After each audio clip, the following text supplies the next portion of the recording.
پاکستان کے وزیر خارجہ اسحاق ڈار اور ان کے چینی ہم منصب وانگ یی نے مشرق وسطیٰ کی صورتحال پر تبادلہ خیال کرتے ہوئے امن کے قیام کے لیے مشترکہ کوششوں کی حمایت پر اتفاق کیا ہے۔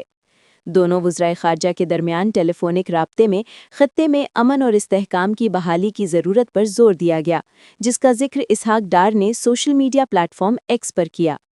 انہوں نے کہا، ہم نے اس بات پر اتفاق کیا کہ فوری جنگ بندی، امن مذاکرات کی بحالی، غیر جنگجو افراد کے تحفظ، بحری راستوں کی سلامتی اور اقوام متحدہ کے چارٹر کی پاسداری کو یقینی بنانے کی تمام کوششوں کی حمایت کی جائے گی۔ چینی وزارت خارجہ کی جانب سے جاری بیان کے مطابق وانگ یی نے اسحاق ڈار کو بتایا کہ چین امن ممل میں پاکستان کے ثالثی کردار کی حمایت کرتا ہے۔ وانگ یی کا کہنا تھا کہ ایران سے متعلق جنگ میں امن مذاکرات کا آغاز آسان کام نہیں، تاہم یہ آبنائے ہرمز میں معمول کی جہاز رانی کی بحالی کے لیے معاون ثابت ہو سکتا ہے۔